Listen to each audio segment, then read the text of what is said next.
la lira de Apolo. De este modo llegaron a los tejados. Ella se deslizaba por ellos tan ligera como una golondrina. Su mirada recorrió el espacio desierto entre las tres cúpulas y el frontón triangular. Respiró profundamente por encima de París, que parecía un valle entregado al trabajo. Miró a Raúl con confianza. Se le acercó y caminaron uno al lado del otro, allá en lo alto, por las calles de zinc, por las avenidas de fundición. Contemplaron su sombra gemela en los amplios estanques, llenos de agua inmóvil, en los que en verano los más pequeños de la escuela de danza, unos 20 críos, se zambullen y aprenden a nadar. La sombra que le seguía, siempre fiel a sus pasos, había surgido extendiéndose por los tejados, alargándose con movimientos de águila negra por las encrucijadas de las callejuelas de hierro, girando alrededor de los pilones, rodeando silenciosas las cúpulas. Los desventurados jóvenes no sospechaban en lo más mínimo su presencia, cuando se sentaron por fin, confiados bajo la alta protección de Apolo, que con gesto de bronce alzaba su lira prodigiosa en el corazón de un cielo encendido. Una esplendorosa tarde de primavera les rodeaba. Algunas nubes que acababan de recibir de poniente una suave tonalidad oro y púrpura pasaban lentamente, arrastrándose sobre los jóvenes. Christine le dijo a Raúl: pronto iremos más lejos y más deprisa que las nubes, hasta el confín del mundo. Y después me abandonará Raúl. Pero si, llegado para usted el momento de raptarme, yo me negara a seguirlo, entonces, Raúl, usted deberá raptarme. Con qué fuerza, que parecía dirigida contra ella misma, pronunció estas palabras, mientras se apretaba nerviosamente a él. El joven quedó sorprendido. ¿Teme, pues, cambiar de opinión, Christine? No sé, dijo moviendo extrañamente la cabeza. Es un demonio. Y se estremeció. Se acurrucó entre los brazos de Raúl con un gemido. Ahora me da miedo volver a vivir con él, bajo tierra. ¿Y quién la obliga a volver, Christine? Si no vuelvo a su lado pueden suceder grandes desgracias. Pero ya no puedo más. No puedo más. Ya sé que hay que compadecer a las personas que viven bajo tierra, pero esto es demasiado horrible. Y sin embargo se acerca el momento. Ya no me queda más que un día. Si no voy, él vendrá a buscarme con su voz. Me arrastrará con él a su casa bajo tierra y se arrodillará ante mí con su calavera. Me dirá que me ama y llorará. Raúl, si viera sus lágrimas en los dos huecos oscuros de su calavera, no puedo volver a ver sus lágrimas. Se retorció de una forma horrible las manos, mientras Raúl, presa también de aquel horror contagioso, la apretaba contra su pecho. No, no, no volverá a oírle decir que la ama. No volverá a ver sus lágrimas. Huyamos, ahora mismo, Christine, huyamos. Y quería arrastrarla ya, pero ella lo detuvo. No, no, dijo inclinando dolorosamente la cabeza. Ahora no, sería demasiado cruel. Déjelo oírme cantar una vez más. Mañana por la noche, y después nos iremos. A medianoche irá usted a buscarme a mi camerino, a las 2 en punto. En ese momento me estará esperando en el comedor del lago. Pero nosotros seremos libres, y usted me llevará consigo. Incluso si me niego, debe jurármelo, Raúl. Sé perfectamente que esta vez, si vuelvo, tal vez no regrese jamás.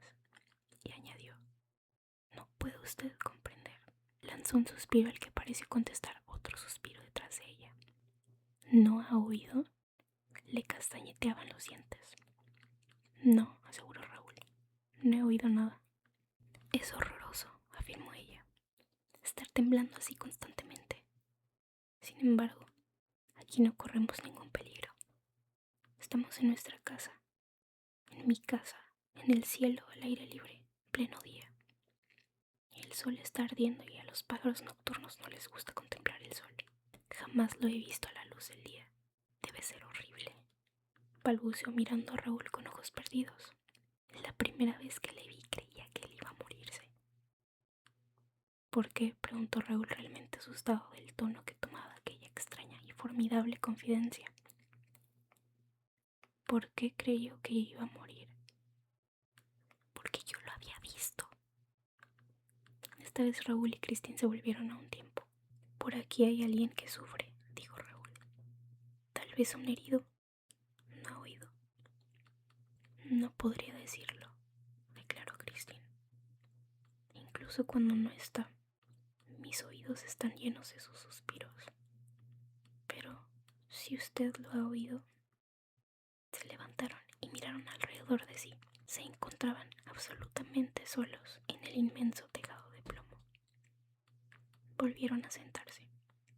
Raúl preguntó cómo lo vio por primera vez.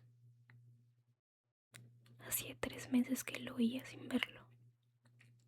La primera vez creí, como usted, que aquella voz adorable, que de repente se había puesto a cantar a mi lado, cantaba en el camerino de al lado.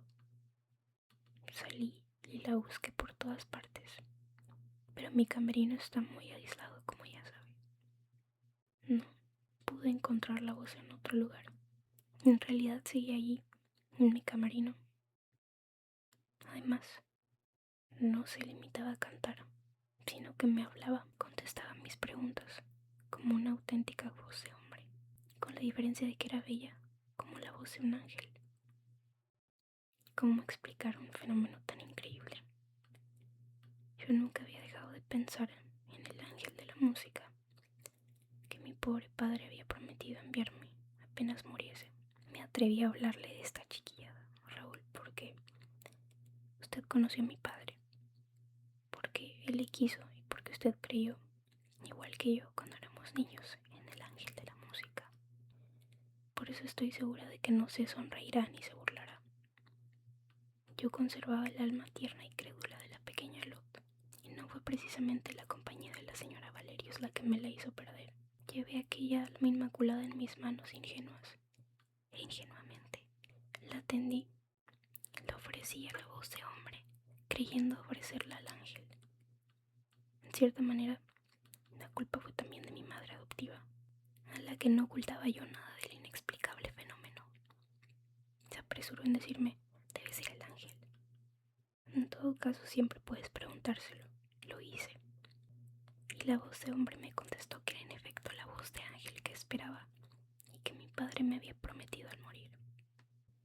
A partir de aquel momento se estableció una gran intimidad entre la voz y yo, y tuve confianza absoluta en ella. Me dijo que había bajado a la tierra para hacerme experimentar la felicidad suprema del arte eterno y me pidió permiso para darme clases de música todos los días. Acepté con gran ardor y no faltaba ninguna de las citas que me daba. A primera hora en mi camerino, cuando ese rincón de la ópera está totalmente desierto. ¿Cómo explicarle cómo fueron aquellas clases? Ni usted mismo, aunque haya oído la voz, puede hacerse una idea. Lo cierto es que no puedo hacerme una idea, afirmó el joven. ¿Con qué se acompañaba? Con una música que ignoró, que estaba detrás de la pared y era de una precisión incomparable.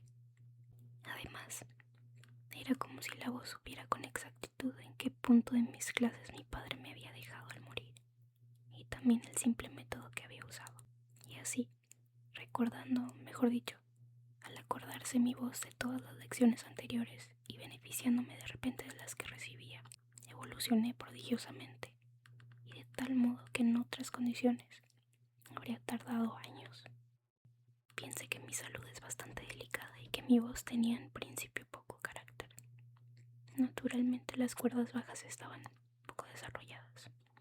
Los tonos agudos eran demasiado duros y los medios confusos. Eran aquellos efectos a los que mi padre había combatido y vencido por un instante. Fue a estos efectos a los que la voz venció definitivamente. Poco a poco aumentaba el volumen de los sonidos en proporciones que mi debilidad pasada no me habría permitido esperar. Aprendí a dar el máximo posible de alcance a mi respiración, pero la voz me confió el secreto de desarrollar los sonidos una voz de soprano. Sobre todo recubrió todo esto con el fuego sagrado de la inspiración. Despertó en mí una vida ardiente, devoradora, sublime.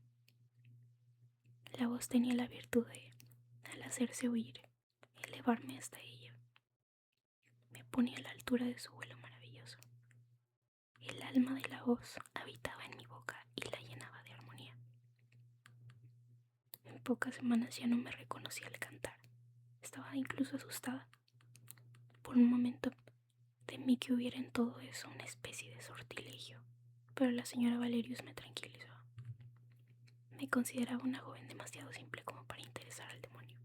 Mi cambio era un secreto que tan solo sabíamos la voz, la señora Valerius y yo, ya que la misma voz lo había ordenado así. Cosa curiosa, fuera del camerino cantaba con mi voz de cada día y nadie se enteraba de nada. Yo hacía todo lo que quería la voz. Me decía, hay que esperar. Ya lo verás, sorprenderemos a todo París. Y yo esperaba. En estas circunstancias, Raúl, lo vi una noche en la sala. Mi alegría fue tan grande que ni siquiera pensé en ocultarla al entrar en mi camerino. Para desgracia nuestra, la voz se encontraba allá y pudo ver por mi actitud que sucedía algo nuevo. Me preguntó qué me pasaba y no tuve reparos en contarle nuestra historia, ni le disimulé el lugar que usted ocupa en mi corazón. Entonces la voz cayó. La llamé, pero no me contestó. Le supliqué, pero fue en vano. Tuve un miedo horrible a que se hubiera marchado para siempre. Ojalá lo hubiera hecho así, amigo mío. Aquella noche volví a casa en un estado de absoluta desesperación. Me abracé a la señora Valerius diciéndole, ¿sabes? La voz se ha ido. Tal vez no vuelva nunca más. Y ella se asustó tanto como yo y me pidió explicaciones. Se lo conté todo. Ella me dijo, la voz está celosa. Esto me hizo pensar que yo estaba enamorada de usted. Aquí Christine se detuvo por un momento. Apoyó la cabeza en el pecho de Raúl y ambos permanecieron silenciosos, abrazados el uno al otro. Era tal su emoción que no vieron, o mejor dicho, que no sintieron desplazarse algunos pasos de ellos a la sombra reptante de dos grandes alas negras que se les acercaba, pegada a los tejados, tan cerca que hubiera podido, solo con cerrarse sobre ellos, ahogarlos. Al día siguiente, continuó Christine con un profundo suspiro, volví a mi camerino muy pensativa. La voz estaba allí. No, amigo mío, me habló con una gran tristeza. Me declaró categóricamente que si yo debía otorgar mi corazón en la tierra, ella no podía hacer otra cosa que subir al cielo. Y me dijo esto con tal acento de dolor humano que habría tenido que desconfiar a partir de aquel día y empezar a comprender que había sido víctima del desequilibrio de mis sentidos. Pero mi fe en aquella aparición de la voz, a la que tan íntimamente se mezclaba el recuerdo de mi padre, seguía siendo absoluta. No temía nada tanto como el hecho de no volver a oírla. Por otra parte, había reflexionado sobre los sentimientos que sentía por usted.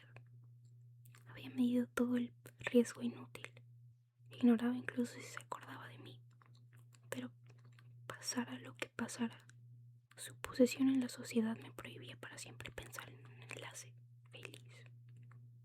Juré a la voz que usted no era para mí más que un hermano y que nunca sería otra cosa, y que mi corazón estaba vacío de amores terrenos.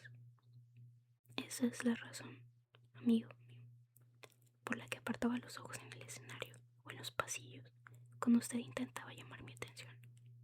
La razón por la cual no le reconocía, por la cual no lo oía. Por aquel tiempo, las horas de clase entre la voz y yo transcurrían en un divino delirio. Jamás la belleza de los sonidos me había poseído hasta aquel punto, y un día la voz me dijo, bueno, ahora, Christine Day, ya puedes aportar a los hombres un poco de la música del cielo. Porque aquella noche, que era la velada de gala, Carlota no vino al teatro. ¿Por qué se me llamó para reemplazarla? No lo sé. con un ardor desconocido. Me sentía ligera como si tuviera alas. Por un momento creí que mi alma encendida había abandonado mi cuerpo. Oh, Christine, dijo Raúl, cuyos ojos se humedecían al recordar aquel episodio. Esa noche mi corazón vibró a cada acento de su voz. Vi correr las lágrimas por sus pálidas mejillas y lloré con usted. ¿Cómo podía cantar mientras lloraba? Me abandonaron las fuerzas, dijo Christine. Cerré los ojos y cuando los abrí, usted se encontraba a mi lado, pero la voz también estaba, Raúl. Tuve miedo por usted y tampoco quise reconocerlo esa vez. No quise reconocerlo en absoluto y me eché a reír cuando me recordó que había recogido mi chal en el mar. Por desgracia no pude engañar a la voz. La había reconocido perfectamente y la voz estaba celosa. Los 2 días que siguieron me hizo escenas atroces. Me decía: tú lo amas, si no lo amases no lo rechazarías. Es un antiguo amigo al que puedes estrechar la mano como a todos los demás. Si no lo amases, no temerías encontrarte a solas con él y conmigo en el camerino. Si no lo amases, no lo echarías. Basta, grité irritada la voz. Mañana debo ir a Perros-Guirec, a la tumba de mi padre. Rogaré al señor de Chañi que me acompañe. Como quieras, respondió, pero debes saber que también yo iré a Perros-Guirec, ya que siempre estoy donde tú estés, Christine. Y si sigues siendo digna de mí, si no me has mentido, te interpretaré cuando suenen las 12, la tumba de tu padre, la resurrección de Lázaro con el violín del muerto. De este modo, me vi obligada a escribirle la carta que le condujo a Perros-Guirec. ¿Cómo pude dejarme engañar hasta ese extremo? ¿Cómo es posible que ante las preocupaciones tan terrenales de la voz no haya sospechado alguna impostura? Pero por desgracia ya no era dueña de mí misma, era algo suyo. Los recursos que poseía la voz eran suficientes para engañar a una niña como yo.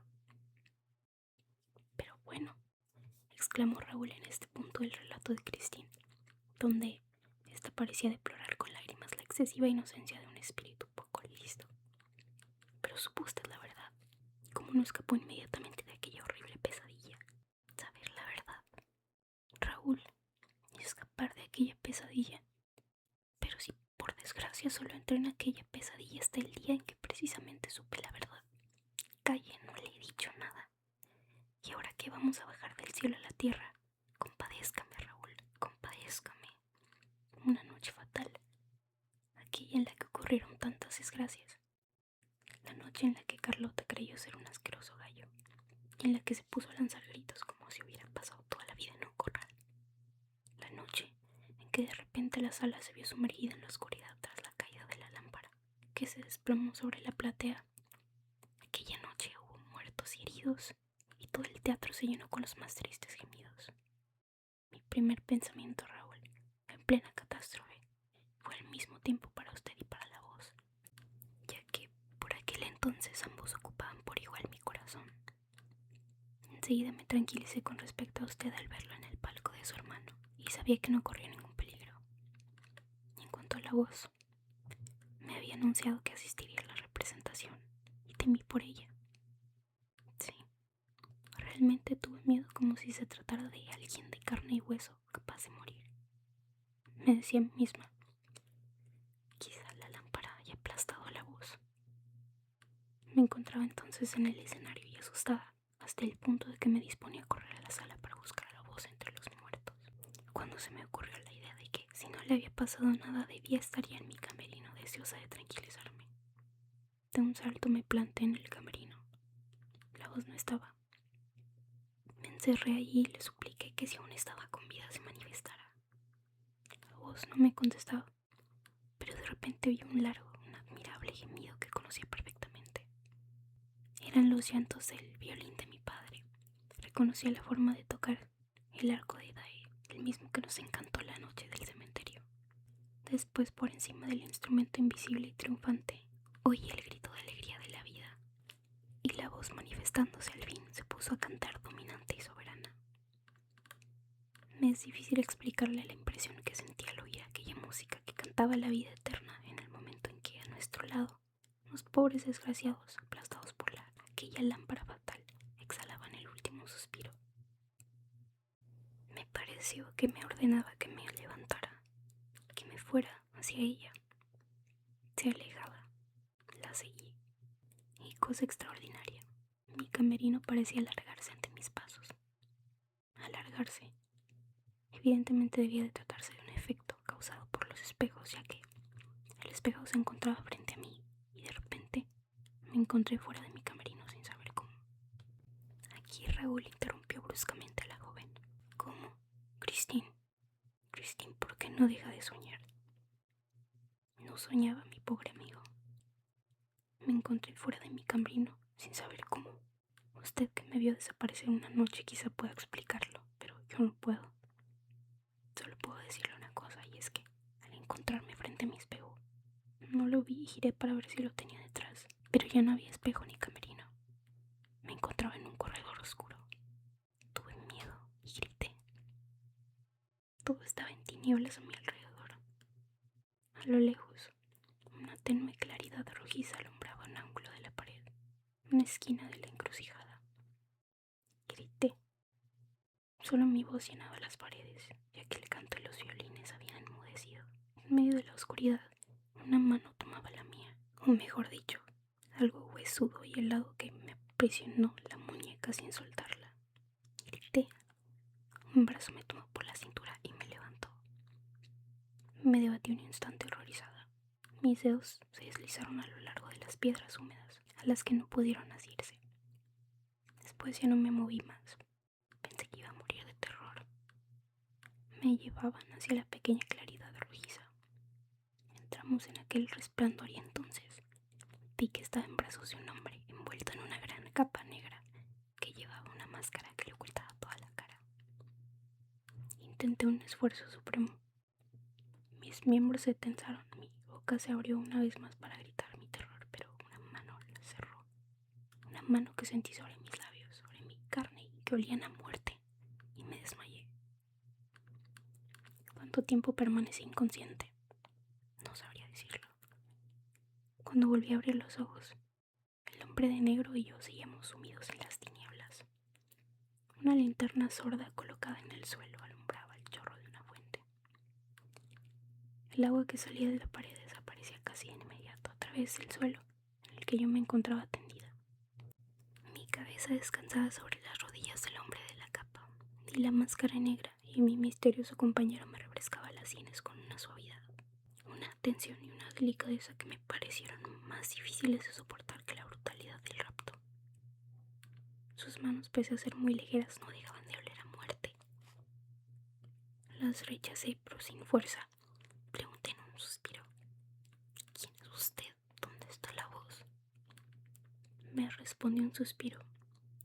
De repente un soplo de aire cálido me azotó el rostro y vagamente, en medio de las tinieblas, al lado de la forma negra del hombre, distinguí una forma blanca. La forma negra me alzó y me depositó sobre la forma blanca. Inmediatamente un alegre relincho llegó hasta mis oídos y murmuré: César. El animal se agitó. Amigo mío, me encontraba recostada a medias en una silla de montar y había reconocido al caballo blanco del profeta, al que muy a menudo había acariciado dándole golosinas. Pero un día corrieron rumores por el teatro de que el animal había desaparecido, de que había sido robado por el fantasma de la ópera. En cuanto a mí, yo creí en la voz y no había visto nunca al fantasma, pero de pronto me pregunté, estremeciéndome, si no sería la prisionera del fantasma. En el fondo del corazón llamaba la voz en mi ayuda, ya que jamás hubiera imaginado que la voz y el fantasma fueran uno.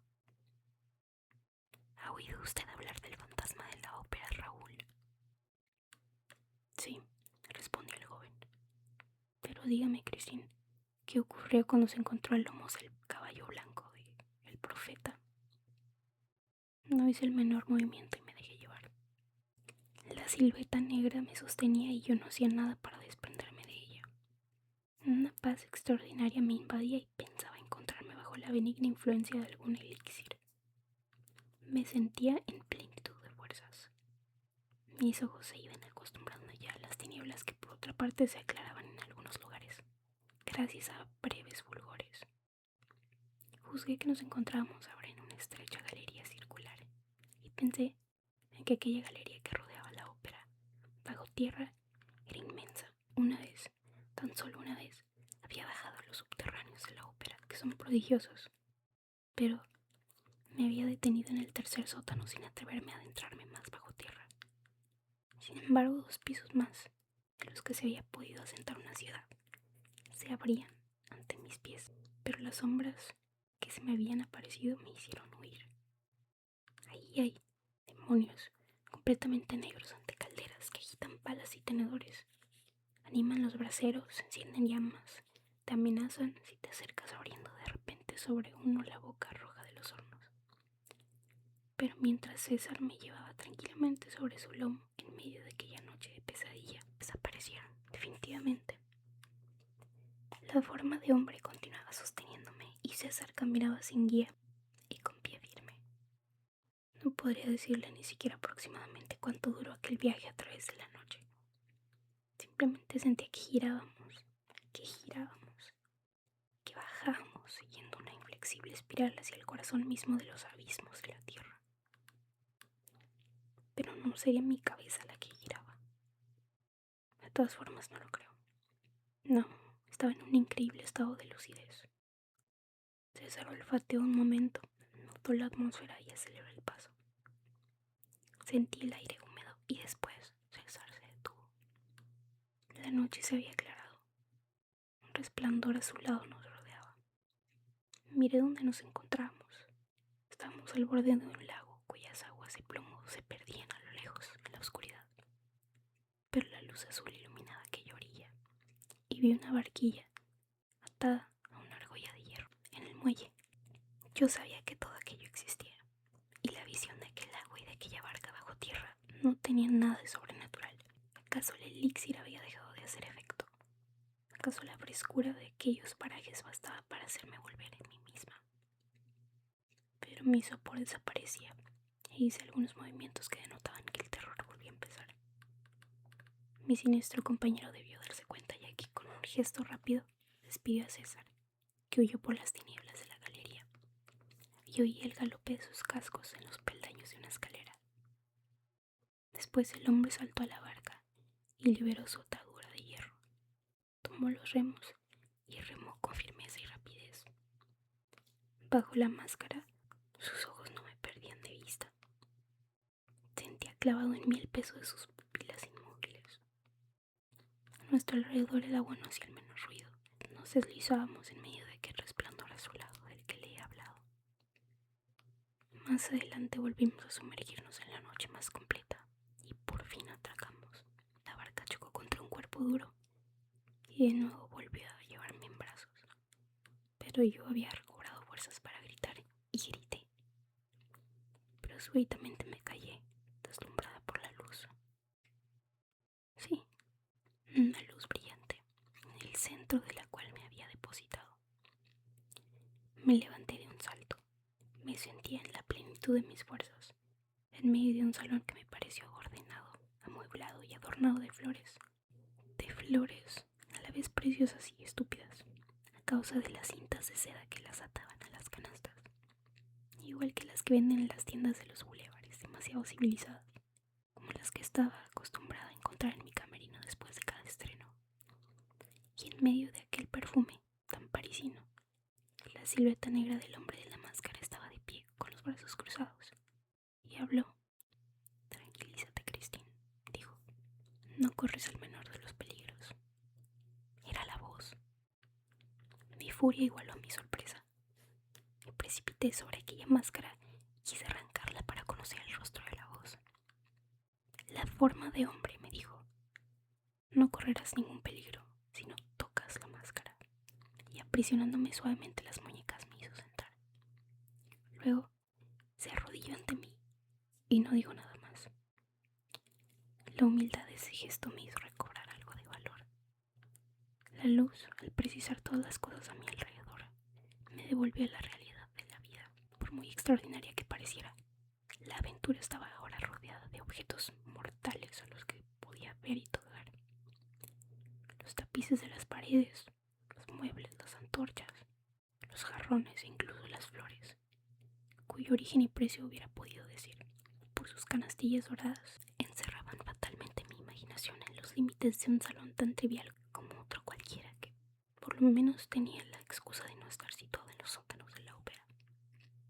Sin duda, tenía que vérmelas con algún ser atrozmente original que habitaba misteriosamente en los sótanos por necesidad, igual que otros, y que con la muda aprobación de la administración había encontrado un abrigo definitivo en los confines de aquella torre de Babel moderna en la que se intrigaba, se cantaba en todas las lenguas y se amaba en todas las jergas.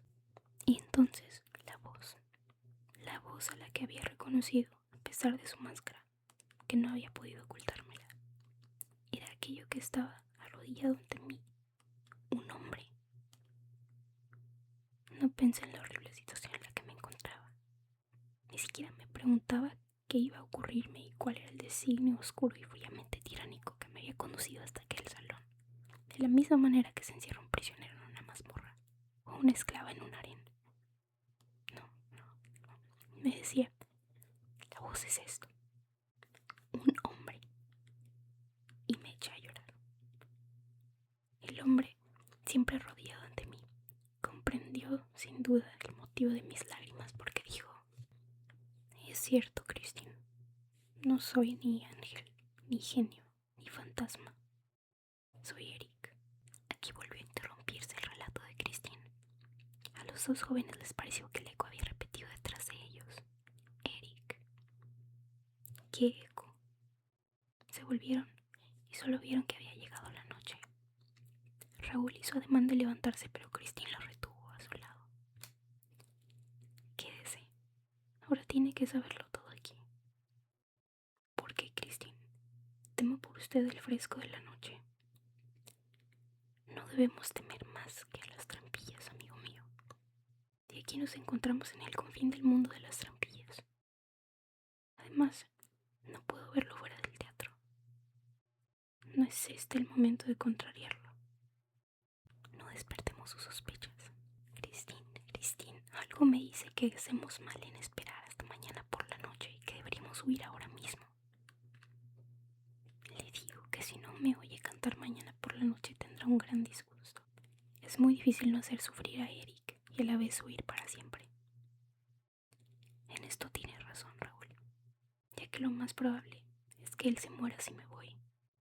Y la joven añadió con voz sorda, pero eso no impide que debamos irnos, ya que, de lo contrario, nos arriesgamos a que él nos mate. La ama entonces hasta el crimen, pero su escondrijo no puede ser imposible de encontrar. Podemos ir a buscarlo allí. Si Eric no es un fantasma, se le puede hablar e incluso obligarlo a responder. Christine negó con la cabeza. No puede intentarse nada contra Eric. Lo único posible es huir. ¿Y cómo, teniendo la oportunidad de huir, volvió usted a él? Porque era necesario, y lo entenderá cuando le explique cómo pude salir de su casa. ¡Cuánto lo odio!, exclamó Raúl. ¿Y usted, Christine? Dígame. Debe decirme algo para que yo pueda escuchar con calma el resto de su extraordinaria historia de amor. ¿Y usted? ¿Lo odia? No, dijo tan solo Christine. Entonces, ¿para qué hablar? Usted lo ama. Su miedo, sus terrores, todo no es más que amor, y del más apasionado, de los que no se confiesan, explicó Raúl con amargura, de los que estremecen cuando se piensa en él. Piense, un hombre que vive en un palacio bajo tierra, y soltó una carcajada. ¿Usted qué quiere? Que vuelva, le interrumpió brutalmente la joven. Tenga cuidado, Raúl, se lo he advertido, ya no saldría jamás. Y se hizo un espantoso silencio entre ellos tres, ellos dos que hablaban y la sombra que escuchaba detrás. Antes de responderle, quisiera saber qué sentimientos le inspira a usted él, si no lo odia. Horror, le contestó ella, y pronunció estas palabras con tal fuerza que cubrieron los suspiros de la noche. Eso es lo terrible, siguió diciendo febrilmente. Le tengo horror y no lo detesto. ¿Cómo podría odiarlo, Raúl? Contemplé a Erika a mis pies, mansión del lago bajo tierra. Él mismo se acusa, se maldice, implora mi perdón. Reconoce su impostura. Me ama. Despliega ante mí un intenso y trágico amor. Me ha raptado por amor. Me ha encerrado con él en la tierra por amor. Pero me respeta, se arrastra, gime, llora. Y cuando me levanto, Raúl, cuando le digo que solo puedo despreciarle si no me devuelve inmediatamente la libertad que me ha quitado, cosa extraña, me la ofrece. No tengo más que irme. Está dispuesto a enseñarme el misterioso camino. Lo que ocurre es que él también se ha levantado y me veo obligada a recordar que si no es fantasma ni ángel ni genio, sigue siendo la voz, la que canta. Y yo lo escucho y me quedo. Aquella noche no intercambiamos ni una palabra más. Tomó un arpa y se puso a cantarme, con voz de hombre, voz de ángel, la romanza de Desdémona. El recuerdo de que yo tenía de haberla cantado me avergonzaba. Hay una virtud en la música que hace que no exista nada en el mundo exterior fuera de esos sonidos que invaden el corazón. Olvidé mi extravagante aventura. Solo revivía la voz y la seguía embriagada en su viaje armonioso. Formaba parte del rebaño de Orfeo. Me paseó por el dolor y la alegría, el martirio y la desesperación, la dicha, la muerte y los himeneos triunfantes. Yo escuchaba. Aquella voz cantaba. Me cantó fragmentos desconocidos y me hizo escuchar una música nueva que me causó una extraña impresión de dulzura, languidez y reposo. Una música que después de haber elevado mi alma, la apaciguó poco a poco y la condujo hasta el umbral del sueño. Me quedé dormida. Cuando desperté me encontraba sola en un sofá en una pequeña habitación muy sencilla, amueblada con una vulgar cama de caoba y paredes cubiertas de tela de choy, iluminada por una lámpara que descansaba sobre el mármol de una vieja cómoda del estilo de Luis Felipe, que era aquel nuevo decorado. Me pasé la mano por la frente como para rechazar un mal sueño, pero por desgracia no tardé mucho en darme cuenta de que no había soñado. Estaba prisionera y no podía salir de mi habitación más que para entrar en un cuarto de baño muy bien acondicionado, agua caliente y agua fría a voluntad. Al volver a mi habitación vi sobre la cómoda una nota escrita en tinta roja que exponía exactamente cuál era mi triste situación y que si no lo había entendido me quitaba todas las dudas acerca de la realidad de los acontecimientos. Mi querida Christine, decía la nota, no tengas miedo respecto a tu destino. No tienes en el mundo un amigo más fiel y respetuoso que yo. Cuando leas esta nota estarás sola en esta morada que te pertenece, solo para dar una vuelta por las tiendas y traerte toda la ropa que puedas necesitar. Decididamente, exclamé, he caído en manos de un loco. ¿Qué va a ser de mí? ¿Cuánto tiempo piensa ese miserable tenerme encerrada en su prisión subterránea? Como una enajenada recorrí mi pequeño apartamento buscando siempre una salida que no encontré. Me acusé amargamente de mi estúpida superstición y sentí un placer enorme en burlarme de la perfecta inocencia con la que había acogido a través de las paredes a la voz del genio de la música. Cuando una es tan tonta, se está a merced de las más inauditas catástrofes. Me lo había merecido. Tenía ganas de golpearme y me puse a reír y a llorar a la vez. En ese estado me encontró Eric. Después de 3 golpecitos secos en la pared, entró tranquilamente por una puerta que yo no había sabido descubrir y que dejó abierta. Venía cargado de cajas y paquetes que dejó inmediatamente encima de mi cama, mientras yo le insultaba y lo desafiaba a quitarse la máscara, si es que tenía la pretensión de ocultar un rostro de hombre honrado. Nunca verás el rostro de Eric, me contestó con gran serenidad y me reprochó por no haberme aseado aún a aquellas horas. Se dignó explicarme que eran las 2 de la tarde. Me dejaba media hora de tiempo. Mientras hablaba ponía mi reloj en hora, tras lo cual me invitó a pasar al comedor donde nos esperaba. Anunció un excelente desayuno. Yo tenía mucha hambre. Le cerré la puerta en sus narices y entré en el cuarto de baño. Me bañé, después de dejar a mi lado un magnífico par de tijeras con las que estaba decidida a darme muerte. Si Eric, después de haberse comportado como un loco, dejaba de comportarse como un hombre honrado.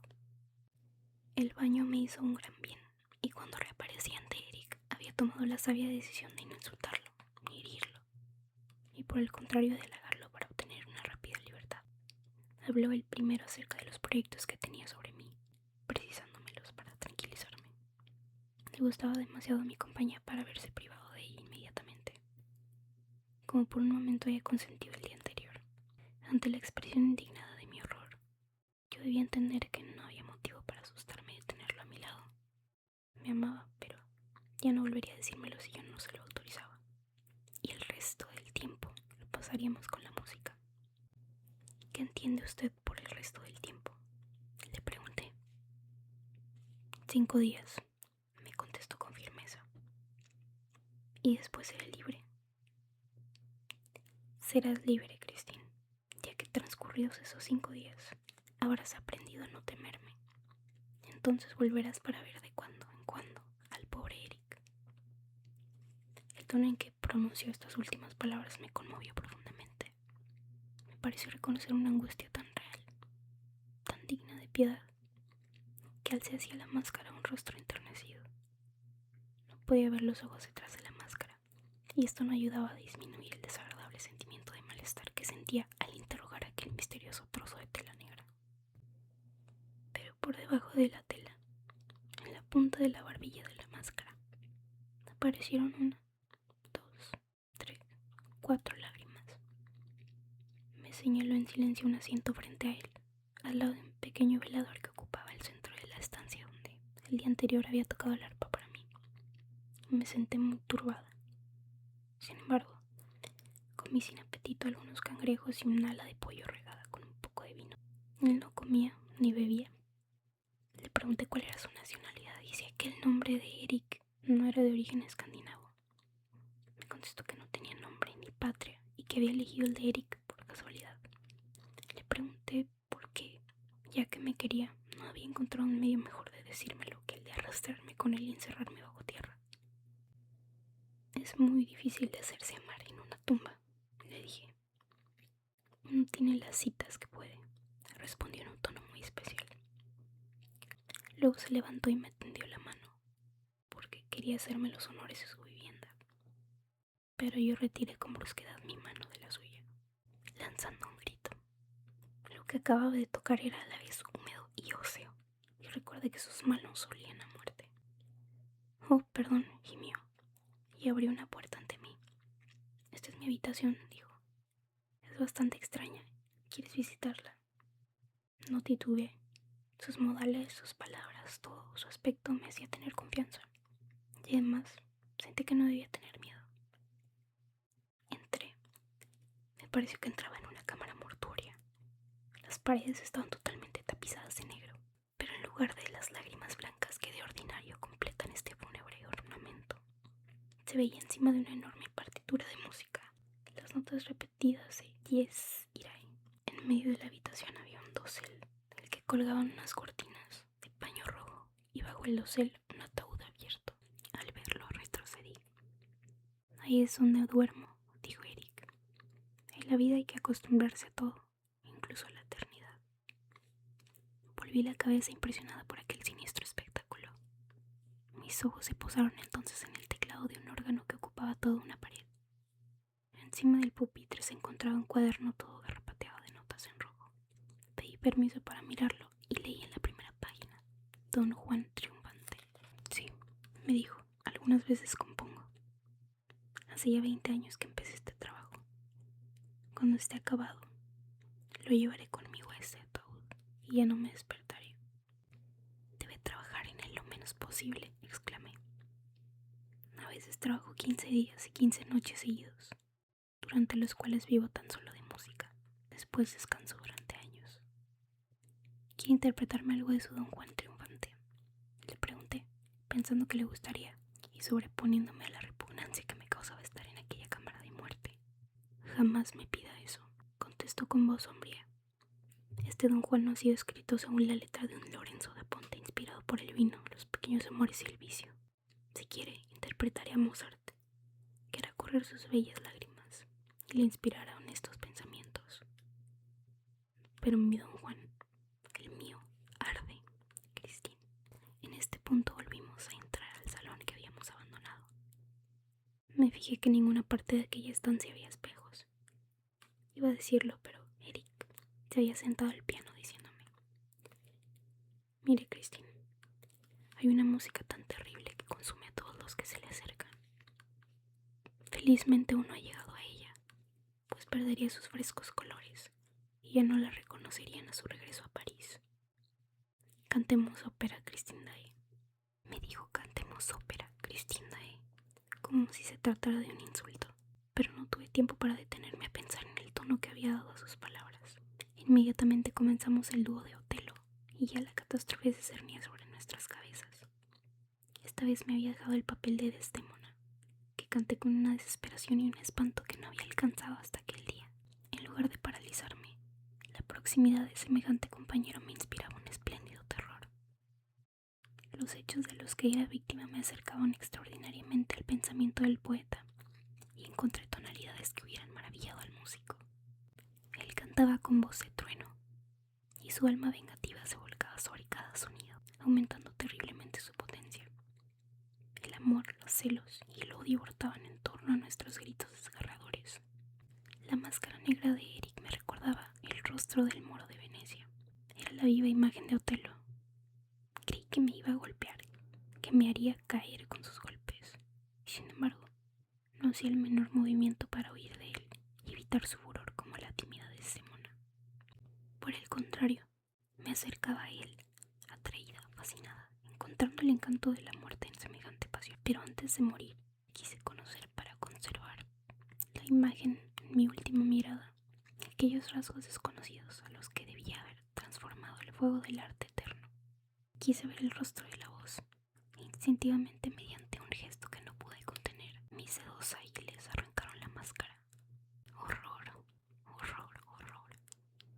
Christine se detuvo ante aquella visión a la que aún parecía querer apartar con sus manos temblorosas, mientras que los ecos de la noche, al igual que había repetido el nombre de Eric, repetían 3 veces: horror, horror, horror. Raúl y Christine, siempre estrechamente abrazados, sobrecogidos por el relato, alzaron sus ojos hacia las estrellas que brillaban en un cielo tranquilo y puro. Es extraño, Christine, dijo Raúl, lo llena de gemidos que está una noche tan dulce y apacible. Seguiría que se lamenta junto con nosotros. Ahora queda conocer el secreto, contestó ella. Sus oídos, al igual que los míos, se van a llenar de lamentos.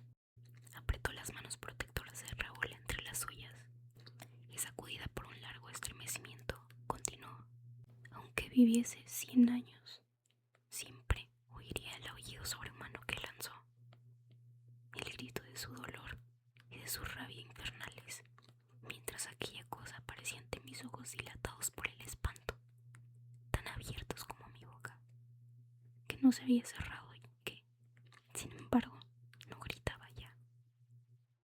Oh, Raúl, aquella cosa, ¿cómo dejar de verla? Si mis oídos están llenos de sus gritos, mis ojos están hechizados por su rostro. ¡Qué imagen! ¿Cómo dejar de verla? ¿Y cómo hacer que la vea? Raúl, usted ha visto las calaveras cuando están secas por el paso de los siglos. Y si no fue víctima de una horrible pesadilla, vio también su calavera la noche de Perros Guirec. También ha visto pasearse durante el último baile de disfraces a la muerte roja. Pero todas esas calaveras permanecían inmóviles y su mudo horror ya no vivía. Pero imagine si es capaz, la máscara de la muerte reviviendo de repente para expresar por los agujeros negros de sus ojos, su nariz y su boca, la ira desatada. Imagine la ausencia de mirada en los agujeros de los ojos, ya que, como supe más tarde, no pueden verse sus ojos de brasa más que en la noche profunda. Yo debía ser pegada a la pared, la viva imagen del espanto, como él era la de la repulsión. Entonces acercó a mí el rechinar horrible de sus dientes, sin labios, y mientras yo caía de rodillas, me susurró lleno de odio cosas insensatas, palabras interrumpidas, maldiciones, delirios y no sé cuántas cosas más. Mira, gritaba inclinado sobre mí, ¿has querido ver? Ve, pues, impregna tus ojos, embriaga tu alma con mi maldita fealdad. Mira el rostro de Eric. Ahora conoces el rostro de la voz. ¿No te bastaba, dime, querido saber cómo estaba hecho. ¿Por qué son tan curiosas las mujeres? Y se echaba a reír mientras repetía: son tan curiosas las mujeres, con una risa tronadora, ronca, espumeante, terrible. Decía también cosas como esta: ¿estás contenta? Soy hermoso, ¿no? Cuando una mujer me ha visto, como lo acabas de hacer tú, es mía, me ama para siempre. Soy un tipo solo comparable a Don Juan. Y alzándose con los puños en las caderas, balanceándose sobre los hombros, aquella cosa repulsiva que le servía de cabeza, tronaba: mírame, soy Don Juan triunfante. Al verme girar la cabeza pidiendo piedad, me tomó brutalmente por el pelo y me obligó a mirarlo. Sus dedos de muerte se enlazaron a mis cabellos. Basta, basta, interrumpió Raúl. Lo mataré en el nombre del cielo, Cristín. Dime dónde está el comedor del lago. Lo mataré. Calle, Raúl, si quiere usted saberlo todo. Ah, sí, quiero saber cómo y por qué volvió usted. Ese es el secreto, Cristín. En realidad no hay otro. Pero de todas formas, lo mataré. Si quiere saber, escuche. Me arrastraba por el pelo. Y entonces, esto es aún más horrible. Dígalo ahora, exclamó Raúl con aire amenazador. Dígalo pronto. Entonces dijo entre silbidos: ¿qué? ¿Te doy miedo? Es posible. ¿Crees quizá que llevo una máscara, no? Y que esto, mi cabeza, es una máscara. Pues bien, arráncala como la otra.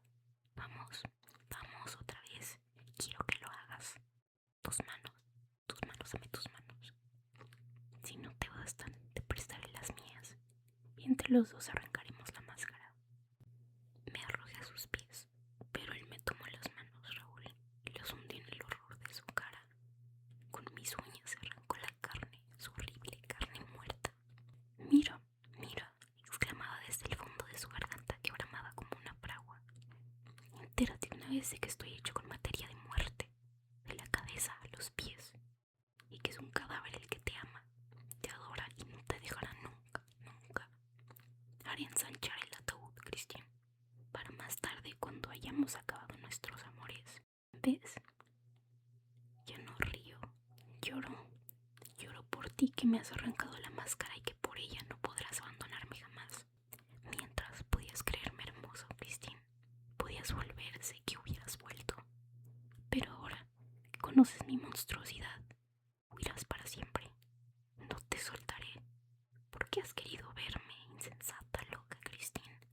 ¿Por qué has querido verme?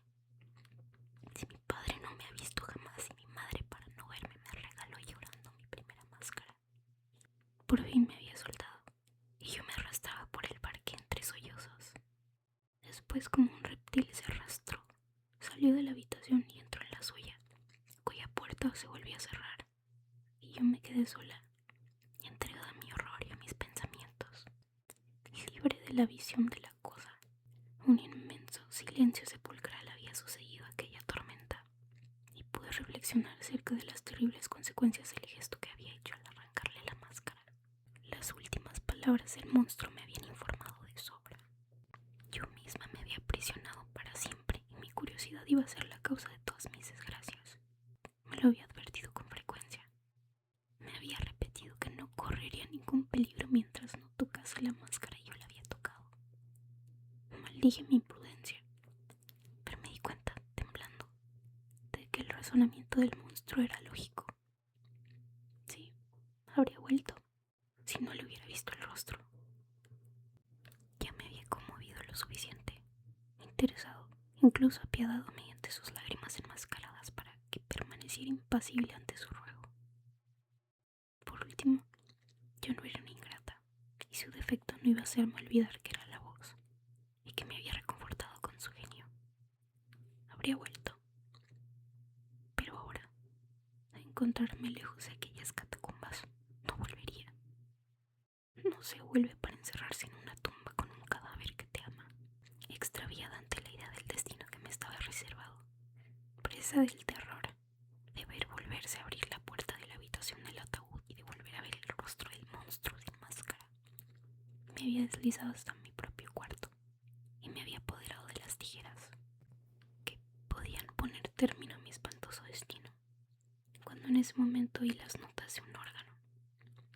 Entonces fue cuando empecé a entender las palabras de Eric acerca de lo que llamaba, con un desprecio que me había dejado estupefacta, la música de ópera, ya que lo que oía no tenía nada que ver con lo que me había fascinado hasta entonces.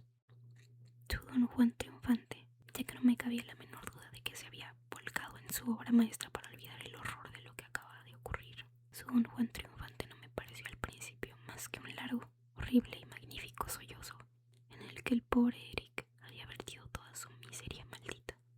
Volvía a ver el cuaderno de notas rojas e imaginaba fácilmente que aquella música había sido escrita con sangre. Me paseaba con todo detalle a través del martirio. Me hacía entrar en todos los rincones del abismo habitado por la fealdad humana. Me mostraba a Eric golpeando atrozmente su pobre cabeza repulsiva contra las paredes fúnebres de aquel infierno y rehuyendo, para no asustarlos, la mirada de los hombres. Asistía anonadada, jadeante, desesperada y vencida a la eclosión de aquellos acordes maravillosos en los que se divinizaba el dolor.